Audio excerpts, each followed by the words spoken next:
मित्रांनो, थोडं तुझं थोडं माझं या मालिकेच्या आजच्या भागामध्ये सुनंदा त्याचबरोबर तात्यासाहेब त्यांच्या रूममध्ये बसलेले असतात। तेव्हा आता सुनंदा म्हणते की कसं आहे ना, उद्या तेजसचा वाढदिवस आहे आणि प्रत्येक जन्माष्टमीच्या वेळी त्याचा वाढदिवस साजरा करायची प्रथा आपल्या घरात आहे। जेव्हा त्याचा जन्म झाला तेव्हा तुम्ही ठरवलं होतं, मग उद्याच्या दिवस तरी त्याला घरात घ्या ना प्लीज, असं तात्यांना ती आता विनवणी करते। मग आता तेजसचे बाबा म्हणजेच तात्यासाहेब म्हणतात, नाही, मी त्याला घरात नाही घेऊ शकत, हा दहीभात खाऊन तो त्याचा वाढदिवस नेहमी साजरा करायचा, असं आता सुनंदा म्हणते आणि उद्याच्या दिवस प्लीज घरात घ्या असं म्हणते। तात्यासाहेब म्हणतात की तोच प्रश्न तू पुन्हा किती वेळा मला विचारणार आहे? जन्माला येऊन तुमच्या चिरंजीवांनी काही दिवे लावले नाही आहेत, त्यामुळे एकदम गप्पा राहायचं। त्यावेळी सुनंदाला खूपच वाईट वाटतं। दुसरीकडे आता मानसी आणि संपदा या दोघीही गप्पा मारत असतात आणि तेजसबद्दलच त्यांचं आता बोलणं सुरू असतं की तेजसचे म्हणजे राष्ट्रहितांचे आईबाबा किती चांगले आहेत, म्हणजे कसं ना किती समजून घेतात ते। पण मला कळत नाही, मला एक कळत नाही, तेजस साहेबांचे आईबाबा जे आहेत ते एवढे चांगले आहेत, मग त्यांना चोरी का करावी लागली असेल घरामध्ये? त्यावेळी आता काहीतरी मजबुरी असेल असं मानसी म्हणते। तर मानसीलाही प्रश्न पडतो की आपल्याला खरंच राष्ट्रहित खूप मदत कशी घरच्यांपासून का लपवतात ना तेही कळत नाहीये। तेव्हा निधी आता त्यांचं बोलणं सगळं काही ऐकत। दुसरीकडे आता तेजस बाहेर उभा असतो, त्याचवेळी आभा तेथे गरम पाणी त्याचबरोबर शर्ट घेऊन तेथे येते। त्यावेळी ती विचारते, काय रे, शर्ट कशाला हवाय? उद्या वाढदिवस आहे म्हणून का? मग आता तो म्हणतो, तसं काही खास कारण नाही आहे, पण उद्या तुम्हाला एक सरप्राईज द्यायचं आहे। त्यावेळी आता या गरम पाणीने आंघोळ करणार आहेस का तू, असं आता ती विचारते। त्यावेळी तेजस म्हणतो, नाही, इस्त्री करण्यासाठी गरम पाणी हवंय। तेव्हा अरे, इस्त्री मागून घ्यायची ना मग माझ्याकडून, मी इस्त्री दिली नसती का तुला, असं आभा म्हणते। तेव्हा बोर्ड कुठून लावायचा त्याला, इथे बाहेर बोर्ड तरी आहे का, असं म्हणून तेजस आता तिच्याकडून तो गरम पाण्याचा तांब्या घेतो आणि तिला म्हणतो, जा जाऊन तू झोप।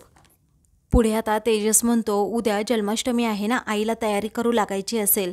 त्यावेळी आभा म्हणते, हो, आता तू बाहेर आहे म्हटल्यावर मलाच तयारी करावी लागणार ना आता आतमध्ये। तेव्हा गुड नाईट बाय असं म्हणून ती तेथून जाते। तेजस आता तेथे असणाऱ्या खाटेवर ते शर्ट ठेवतो आणि गरम पाण्याने ते शर्ट इस्त्री करू लागतो। त्यानंतर आता तांब्याने इस्त्री करत असताना त्याच्या लक्षात येतं की शर्टचा खिसाच फाटला आहे, म्हणूनच तो आता म्हणतो की आईला आवाज द्यावा लागेल, परंतु नको, जर तात्या उठले तर त्यांना पुन्हा झोपसुद्धा लागणार नाही आणि उगीच चिडचिड करत बसतील। या विचाराने तो म्हणतो, आता या मिस लकी चार्मकडेच जायला हवं, असं म्हणून तो आता तिच्या रूमजवळ जातो आणि दरवाजा ठोठावतो। नेमकी तीच आता दार उघडते आणि काय हो, असं एवढ्या रात्रीच्या आलात, असं विचारते। मग आता तो म्हणतो, मला एक मदत हवी आहे, करताय ना मदत? ती म्हणते, हो, मदत करण्याची पहिल्यांदाच संधी मिळाली आहे तर मी का सोडू, बोला ना, तुम्हाला मदत हवी आहे ना? तेव्हा तो म्हणतो, सुई धागा हवाय। तेव्हा ती आता हसते आणि म्हणते, काय मदत हवी आहे तर सुई धागा कशाला आत्ता हवाय? तो म्हणतो, आजकाल लोक खूप प्रश्न विचारतात ना, त्यामुळे म्हटलं की त्यांचं तोंड ना सुई धाग्याने शिवून घ्यावं। ती आता म्हणते, हो, घेऊन येते आ, असं म्हणून ती आता सुई धागा घेऊन येते। म्हणतो की शर्ट फाटलंय ना, म्हटल्यावर त्याला सुई धाग्याने शिवून घेतो, त्यासाठी पाहिजे। तेव्हा ती ठीक आहे असं म्हणते आणि दरवाजा बंद करते। आता नेमका तो त्यांच्याच रूमच्या खिडकीजवळ बसलेला असतो आणि तेथे आता ती सुईमध्ये धागा ओवत असतो, परंतु त्याला ते काम जमतच नाही। नेमका खिडकीतून आता मानसी त्याला पाहते आणि जोराजोरात हसू लागते। तेव्हा तो आता घाबरतो आणि म्हणतो, बापरे, हाडळ आली, हाडळ आली। त्यावेळी आता मानसी म्हणते, गप्प बसा हा राष्ट्रहित, मी हाडळ आहे का? तो म्हणतो, सॉरी हां, हो, रात्री अपरात्री असं कुठे हसतात का? त्यानंतर आता मानसी तेथे येते आणि म्हणते, द्या ती सुई, अहो तुम्ही एवढी मोठी मोठी कामं करता आणि धड सुईमध्ये दोरासुद्धा होता येत नाही, असं म्हणून ती त्याच्यावर हसते। तो म्हणतो, कसं आहे ना, अहो तुमची सुईचं जे मागचं छिद्र आहे ना तेच लहान आहे, आमच्या लहानपणीच्या सुया कशा होत्या, लगेच होता यायचं एकदम परफेक्ट। अहो आमच्या घरासमोर ना अशी रांग लागायची, रांग हार घ्यायला, आम्ही हारांचा व्यवसाय करायचा ना अगोदर, म्हणून। त्यावेळी असं तो खूपच काही बोलत असतो। त्यावेळी मानसी म्हणते, गप्प बसा, अहो शांत राहा जरा, मी तुमचा बरोबर शर्ट शिवून देते, द्या। तेव्हा तो म्हणतो, नको। त्यावेळी आता ती म्हणते, द्या हो, तुमची मदत करण्याची संधी तशीही खूप कमी वेळा मिळते, असं म्हणून ती आता लगेच त्याचा शर्ट अगदी व्यवस्थित शिवून देते. त्यानंतर आता तो म्हणतो एकदम परफेक्ट झाला हा. तर आता मानसी म्हणते तुम्हाला हा शर्ट खरंच खूप छान दिसेल. त्यावेळी तो म्हणतो खरंच ना, मग आता उद्या काही स्पेशल आहे का असं ती विचारते. मग आता तेजस म्हणतो तुम्हाला माहिती आहे का काय स्पेशल आहे. तेव्हा ती म्हणते हो स्पेशल असणारच म्हणून तुम्ही हा शर्ट घेताय ना. आता तेजसला एका क्षणी असं वाटत असतं की हिला माहीत आहे उद्या माझा वाढदिवस आहे, परंतु तिला आता माहीत नसतं. मग आता तो म्हणतो ठीक आहे उद्या समजेल तुम्हाला काय आहे ते, असं म्हणून तो आता तिला विचारतो की मला एक सांगा ना, तुम्ही रणजितरावांना थोडं तरी मिस करताय का. ती म्हणते गप्प बसा, काही पण प्रश्न विचारू नका. ती मनातल्या मनात विचार करते बावळट कुठले, यांना कसं कळणार काय आहे ते, माझ्या बाबांनी काय शब्द दिलाय तो, काय ना विचित्रच माणूस आहे हा, असं म्हणून ती तेजसकडे पाहतच राहते. तेव्हा तेजस पुन्हा विचारतो बोला की तुम्ही थोडं तरी मिस करताय की नाही. मग आता ती म्हणते नाही मी कुणालाच मिस करत नाहीये. आता समोर सूरज आलेला असतो. त्यावेळी सूरज दादा असं म्हणून ती आता त्यांना आवाज देते. तेव्हा तेजस म्हणतो काय, कोण आले, सूरज दादा, असं म्हणून तो लगेच आता मानसीबरोबर भांडण सुरू करतो. सूरज आता डुलत डुलतच तेथे आलेला असतो. तो म्हणतो काय रे त्यांच्याबरोबर भांडणं करतो का. मग आता हो भांडणं करेन नाही तर काय करीन, तुला काय करायचं आहे दादा, असं म्हणून तेजस हा त्याला खूप बोलतो.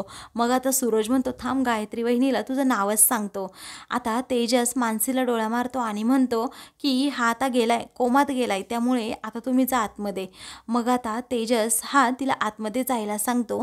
ती आतमध्ये जाऊन जरा झोपा. ती आता मनातल्या मनात विचार करते की राष्ट्रहितांनी मगाशी जे सांगितलं होतं, डोळे बंद केल्यानंतर ज्या व्यक्तीचा चेहरा दिसतो त्या व्यक्तीच्या प्रेमात आपण असतो आणि ती व्यक्ती आपल्याला जवळची वाटते. मग आता ती लगेच डोळे बंद करते तर तिच्या समोर आता संपतरावांचा त्याचबरोबर तेजसचा देखील चेहरा येतो. मग आता ती लगेच आपली कूस बदलते आणि एका ठिकाणी पाहतच राहते, कारण आता तिच्या आयुष्यातील सर्वात दोन महत्त्वाच्या व्यक्ती म्हणजे तिचे बाबा आणि तिचा होणारा नवरा म्हणजे तेजस. बाबांनी ज्याच्या हातात हात माझा दिला होता तो तेजस. आता ती तेजसचाच विचार करत असते. तर दुसऱ्या दिवशी आता आभाने खूप हार असे केलेले असतात. मग आता जन्माष्टमी असते, त्याचबरोबर तेजसचा वाढदिवस पण. तेव्हा सुनंदाला ती विचारते की आई अगं एवढे हार बास का. मग आता बाहेर सुद्धा त्या खांबांना लावायचे आहेत ना हार, असं सुनंदा म्हणते. तेव्हा सूरज दादाकडे ते दिले असल्याचं आभा म्हणते. मग सुनंदा म्हणते बस होतील एवढे.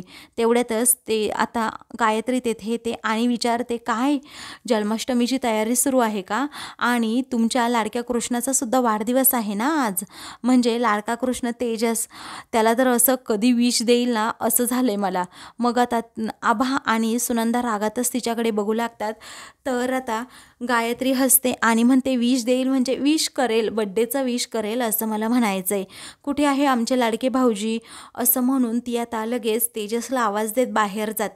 परंतु तेजस आता तेथे नसतो.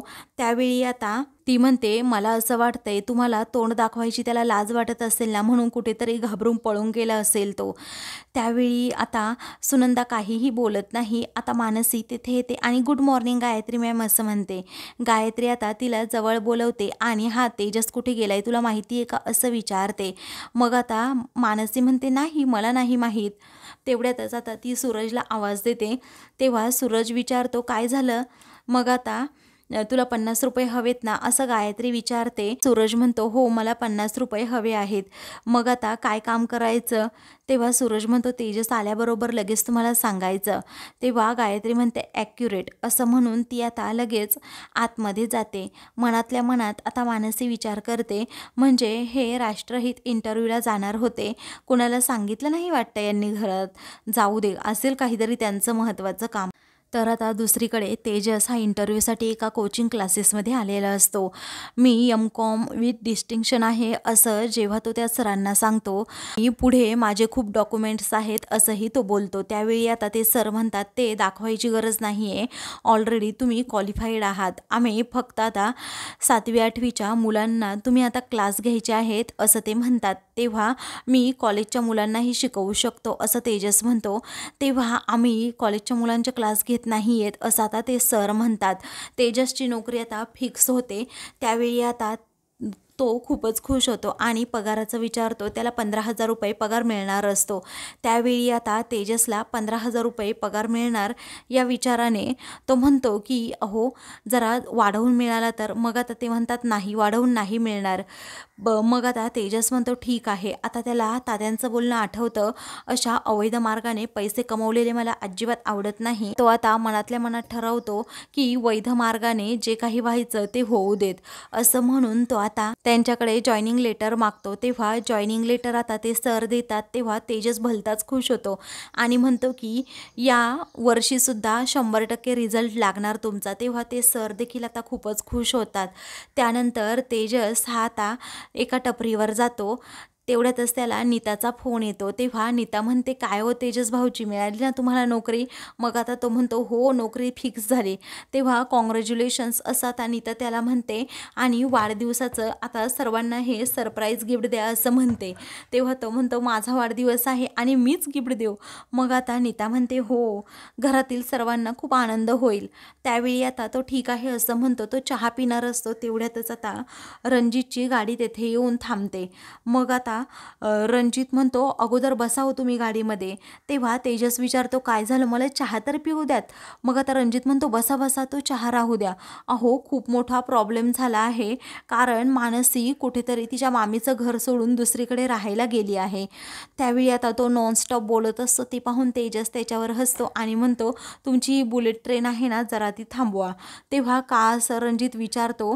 तेव्हा तुमच्या मानसीची सोय मीच राहायची केली आहे असं आता तेजस म्हणतो. तेव्हा कुठे आता रणजितच्या जीवात जीव येतो. मग आता रणजित म्हणतो कुठे आहे आता मानसी, मला तिला भेटायचंय.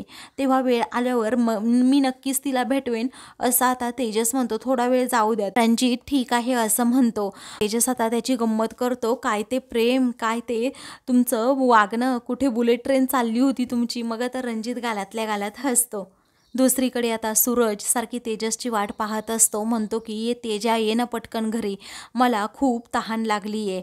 तहान लागली म्हणजे त्याचा अर्थ बोलण्याचा असा असतो की त्याला दारू प्यायची असते आणि त्याच्यासाठी त्याला गायत्रीकडून 50 रुपये हवे असतात. परंतु तेजस आल्या आल्या सूरज जेव्हा गायत्रीला सांगेल की तेजस आला आहे तेव्हाच त्याला पैसे मिळणार असतात.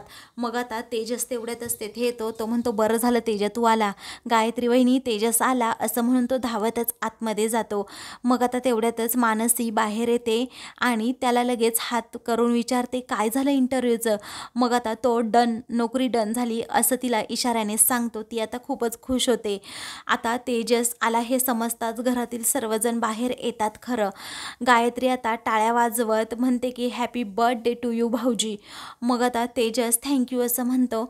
मग आता ती विचारते मला वाटलं तुम्ही कुठेतरी तोंड लपवून निघून गेला असाल. तेजस आता हसतो आणि म्हणतो माझ्या जाण्याची वाट पाहू नका गायत्री वहिनी तुम्ही, मी कुठेही जात नाही आहे. आणि माझ्या आनंदाचं कारण जर तुम्ही विचाराल ना तर ते खूप वेगळंच आहे. तुमच्या आनंदावर विरजण पडेल ना, म्हणून तुम्हाला सांगायलाच नको. असं म्हणून तो आता सुनंदाजवळ जातो आणि म्हणतो आई मी इंटरव्ह्यूला गेलो होतो. तेव्हा आता गायत्री लगेच मागे रागात त्याच्याकडे वळून पाहते. तेव्हा सुनंदा विचारते काय झालं बाळा. मग तो म्हणतो ते माझ्यावर इम्प्रेस झाले, मला नोकरी मिळाली. हे ऐकताच घरातील सर्वांना आनंद होतो. तर गायत्री, छाया, विनोदचा चेहरा पडतो. तेव्हा मनातल्या मनात आता दिनेश इकडे विचार करतो की तेजस नोकरी लागल्याचं तू का सांगितलं त्या गायत्री समोर, ती आता काहीही काड्या करेल. मग आता इकडे कुठे नोकरी लागली असं सुनंदा विचारते. तर आता तेजस म्हणतो LB क्लासेस म्हणून मोठं शहरामध्ये नावलौकिक आहे, त्यांच्या इथे मी मुलांना शिकवायला जाणार आहे असं म्हणून तो तात्यांकडे पाहतो. आता सगळं काही चांगलंच होणार असं आता तो पुन्हा तात्यांकडे पाहून म्हणतो. पण तात्यांची काहीच रिॲक्शन नसते. तेव्हा तेजस आता ते अपॉइंटमेंट लेटर लगेच गायत्रीकडे देतो आणि म्हणतो मी म्हटलं होतं ना तुमच्या आनंदावर विरजण पडणार म्हणून. मनातल्या मनात आता गायत्री विचार करते तेजस तुला असं वाटलं का माझ्या आनंदावर विरजण पडेल, पण आता बघ कृष्ण जन्माष्टमी झाल्यावर तुझ्यासाठीच खूप मोठं सरप्राईज असणार आहे. आता मित्रांनो पुढील भागामध्ये हा मुद्दामच आता मानसी बरोबर भांडू. गायत्री आता तेथे येते आणि म्हणते की तुम्हाला दर्शन घ्यायचंय ना, या तुम्हाला कोणीही अडवणार नाही. मग आता त्या तिघीही लगेच दर्शन घेण्यासाठी आतमध्ये जातात. तर कळत नकळत या घराशी माझं नातं जोडलं जाते असं मानसी मनातल्या मनात म्हणते आणि मागे तेजसकडे पाहते. अशाच मालिकेंचे पुढील भाग पाहण्यासाठी चॅनलला सबस्क्राईब करा.